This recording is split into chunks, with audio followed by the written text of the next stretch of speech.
भारत सरकार के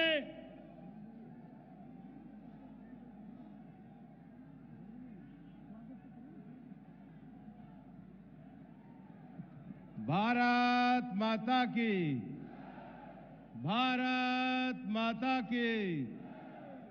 आज हम सब का सौभाग्य है कि आज हमारे अलवर लोकसभा क्षेत्र में हम सबके सम्मान्य भारत के गृह मंत्री, जिन्होंने अपनी दृढ़ता से पूरे भारत में न केवल पार्टी का विस्तार किया बल्कि दृढ़ता के साथ हमारे प्रधानमंत्री माननीय नरेंद्र भाई मोदी के साथ देश में एक सुशासन की स्थापना करी।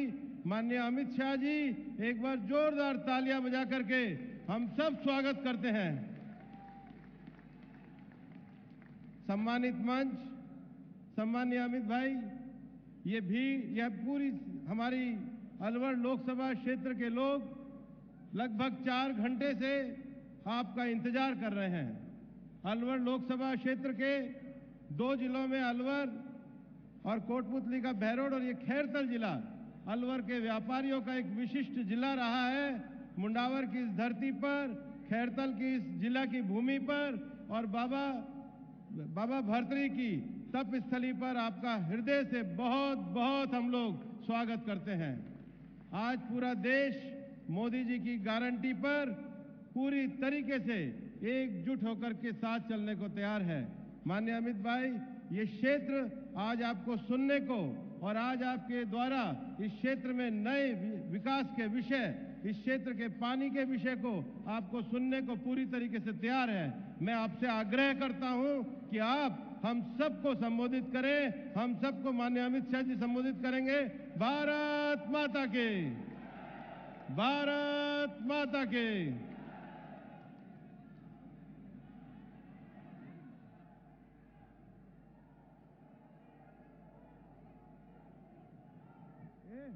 संबोधन नहीं है,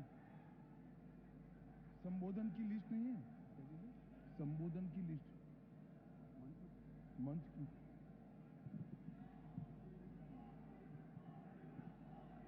मेरे साथ बोलिए, भारत।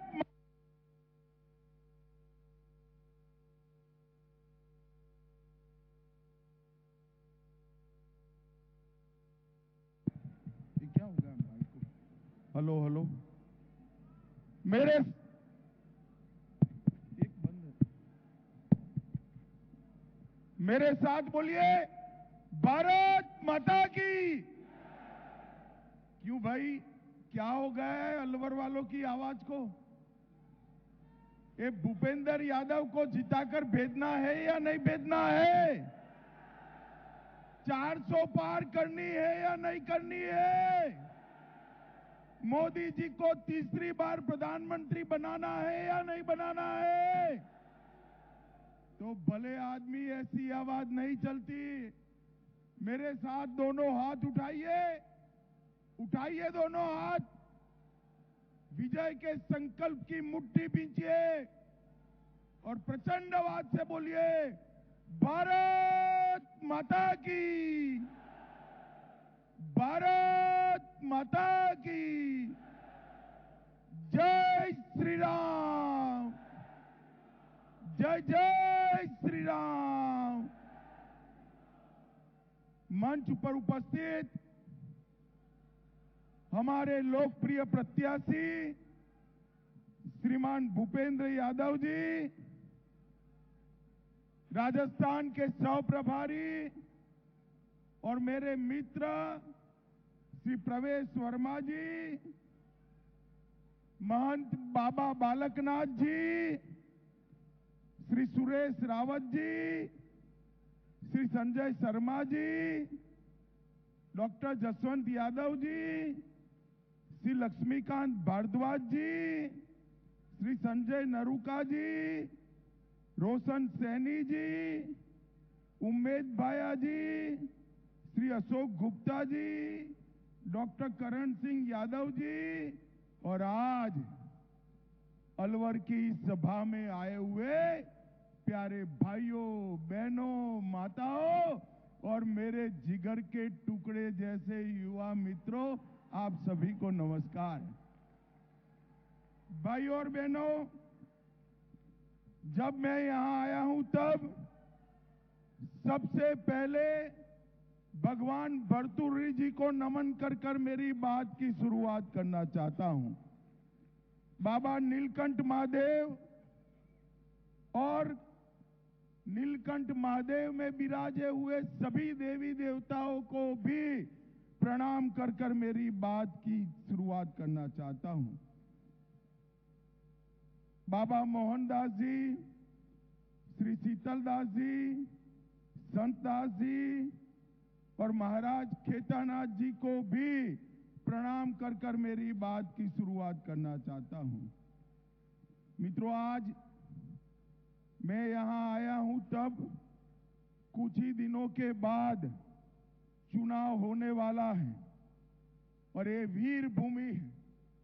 यहां के हर एक घर से वीर माताओं ने अपना बेटा देश की रक्षा करने के लिए भेजा है और यही के सपूतों ने देश को सुरक्षित करने के लिए भेजा है। भाई और बहनों, आज मैं इस वीर भूमि के महान योद्धा शिषपाल सिंह जी को भी प्रणाम कर मेरी बात की शुरुआत करना चाहता हूं।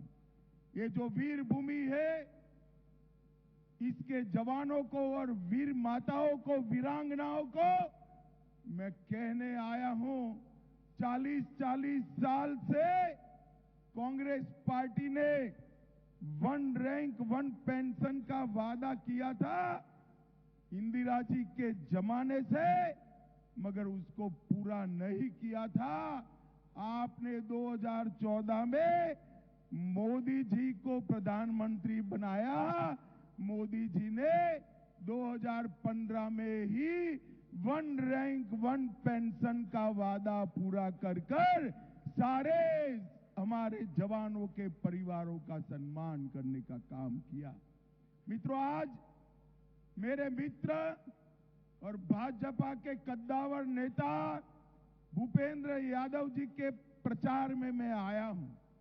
भूपेंद्र जी, इन्होंने मेरे साथ संगठन में भी काम किया है और सरकार में भी, मोदी जी की कैबिनेट में हम दोनों हैं।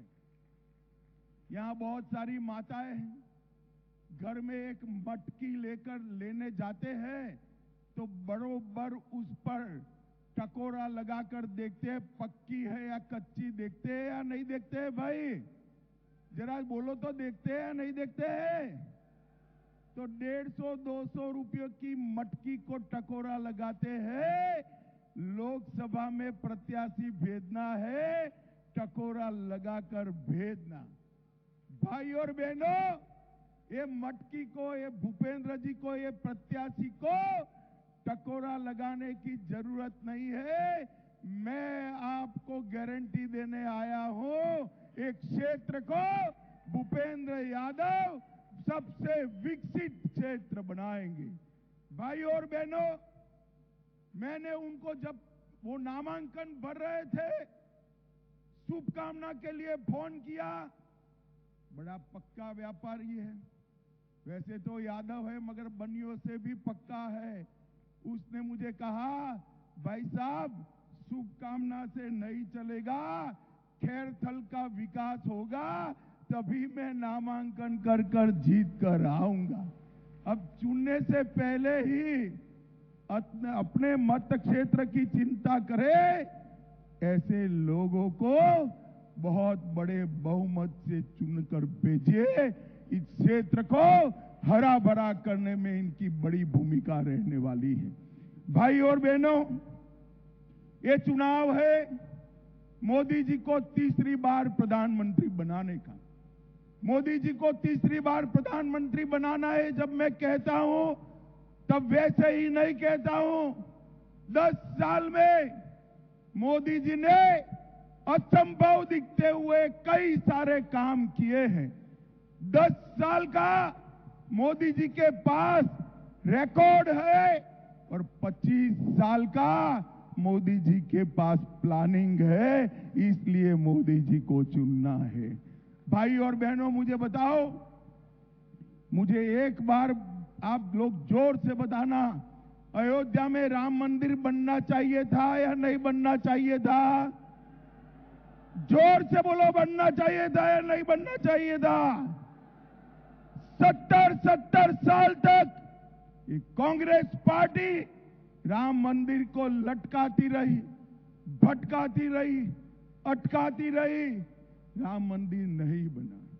आपने मोदी जी को दूसरी बार प्रधानमंत्री बनाया, 19 से 24 में केस भी जीता, भूमि पूजन भी किया और प्राण प्रतिष्ठा करने का काम भी समाप्त कर दिया। और इस 17 तारीख को 525 साल के बाद पहली बार रामलल्ला अपना बर्थडे, रामनवमी ये भव्य मंदिर में मनाएंगे। मित्रों, हम सब के लिए गौरव का विषय है। कांग्रेस पार्टी ने राम मंदिर तो नहीं बनाया, परंतु जब भूमि पूजन होता था, हमने निमंत्रण भेजा, राम जन्मभूमि न्यास ने निमंत्रण भेजा, तो उन्होंने जाने का भी पसंद नहीं किया। एक कांग्रेस पार्टी हमारे गौरव केंद्रों का रक्षा नहीं कर सकती। भाई और बहनों, मोदी जी ने सिर्फ राम जन्मभूमि नहीं, बाबा विश्वनाथ का कॉरिडोर बनाया, महाकाल कॉरिडोर बनाया, सोमनाथ का मंदिर सोने का बन रहा है, केदार धाम, बद्री धाम को नए सिरे से बनाने का काम मोदी जी ने किया। मोदी जी ने हमारे सभी मान बिंदुओं को ये 10 साल के अंदर पुनर्जीवित करने का काम किया है। भाई और बहनों, एक कांग्रेस के अध्यक्ष यहां आए थे, उन्होंने राजस्थान में कहा, ये राजस्थान वालों का कश्मीर से क्या लेन देन है। मैं आज पूछने आया हूं अलवर में, कश्मीर हमारा है या नहीं है? जरा जोर से बोलो, खड़गे जी को सुनाई पड़े ऐसे, कश्मीर हमारा है या नहीं है? धारा 370 हटनी चाहिए थी या नहीं हटनी चाहिए थी? एक कांग्रेस पार्टी इतने सालों से वोट बैंक की लालच में धारा 370 को संभाल कर बैठी थी। मोदी जी ने 5 अगस्त 2019 को एक ही झटके में धारा 370 को समाप्त कर कश्मीर में तिरंगा फहराने का काम किया। भाई और बहनों, कांग्रेस पार्टी ने 10 साल शासन किया, सोनिया मनमोहन की सरकार चली, आए दिन ये पाकिस्तान से आलिया, मालिया, जमालिया आते थे, बम धमाके करते थे और चले जाते थे। मोदी जी ने उनके समय में उरी और पुलवामा में हमला हुआ, मोदी जी ने 10 ही दिन में सर्जिकल स्ट्राइक और एयर स्ट्राइक कर पाकिस्तान के घर में घुसकर आतंकवादियों का सफाया करने का काम मोदी जी ने किया। मोदी जी ने ट्रिपल तलाक को समाप्त किया, यूसीसी को उत्तराखंड में लाने का काम किया। मोदी जी ने देश को सुरक्षित किया, समृद्ध किया और ढेर सारे देश के 70 करोड़ गरीबों के कल्याण के लिए ढेर सारे काम करे। 80 करोड़ से ज्यादा लोगों को प्रति व्यक्ति प्रति माह 5 किलो अनाज मुफ्त में देने का काम हमारे नेता नरेंद्र मोदी जी ने किया है। 12 करोड़ से ज्यादा शौचालय बनाए, 4 करोड़ से ज्यादा लोगों को घर देने का काम किया और 14 करोड़ लोगों को घर में नल से जल देने का काम किया है। भाई और बहनों, 10 करोड़ से ज्यादा लोगों को मोदी जी ने अपना घर में गैस का कनेक्शन देने का काम किया। भाई और बहनों, मैं जानता हूं ईस्टर्न राजस्थान में पानी की बहुत किल्लत है। मुझे बताओ है या नहीं है भाई? जरा जोर से बोलो, है या नहीं है? मैं आज आपको एक बड़ी बात कहकर जाता हूं। ईस्टर्न राजस्थान कैनाल प्रोजेक्ट ये मोदी सरकार का गारंटी है, ये जल्दी पूरा होने वाला है। ये ईस्टर्न राजस्थान कैनाल प्रोजेक्ट होते ही ये पूरी पानी से सूखी धरती हरी भरी हो जाएगी और मेरे किसान भाई, मवेशी रखने वाले पशुपालक और माताओं को घर में पानी लाने की किल्लत, 500 साल की किल्लत समाप्त होकर समग्र क्षेत्र में समृद्धि और हरियाली आ जाएगी। ये कांग्रेस पार्टी नदियों को जोड़ने का विरोध करती है। आप घबराना मत, मैं कहकर जाता हूं, ईस्टर्न राजस्थान कैनाल प्रोजेक्ट यहां पर आएगा और अलवर में, पूरे अलवर में पानी पहुंचाएगा। आप जरा भी चिंता मत। कांग्रेस पार्टी झूठ फैला रही है कि ईस्टर्न राजस्थान कैनाल का प्रोजेक्ट से अलवर को पानी नहीं मिलेगा। मैंने भजनलाल जी से खराई करी है, हर एक गांव में, गांव छोड़ दीजिए, हर एक ढाणी में, हर एक घर में पानी पहुंचेगा। ये मोदी का गारंटी है। भाई और बहनों, कांग्रेस पार्टी ओबीसी की विरोधी पार्टी है। पिछड़ा वर्ग को कांग्रेस पार्टी ने सालों तक अन्याय किया।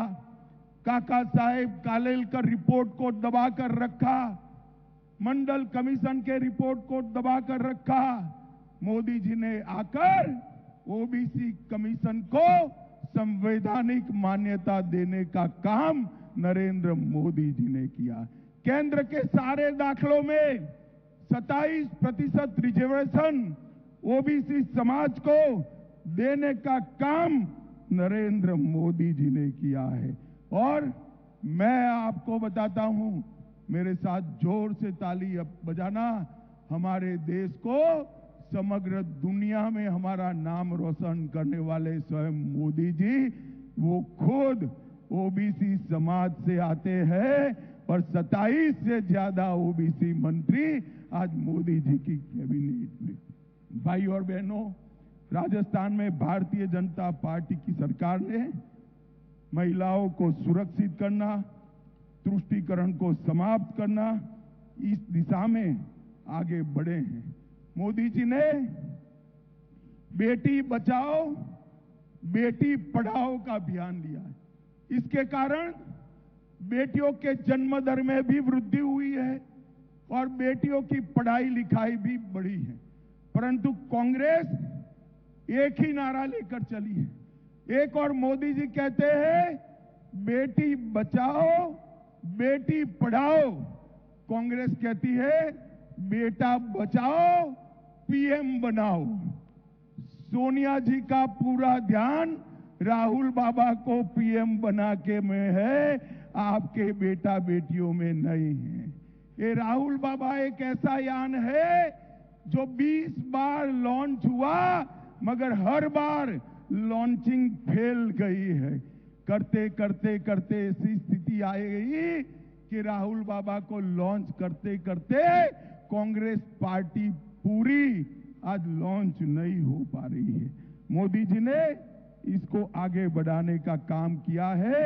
बेटी बढ़ाओ बेटी पढ़ाओ को, बचाओ पढ़ाओ को हम आगे ले जाएंगे।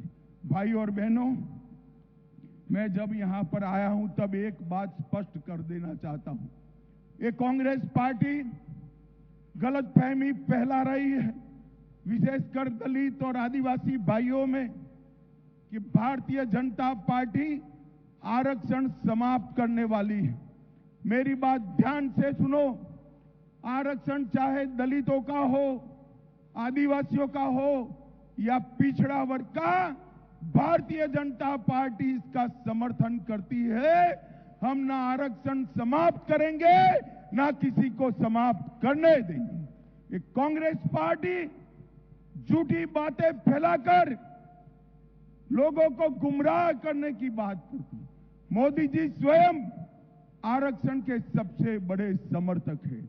भाई और बहनों, मुझे बताओ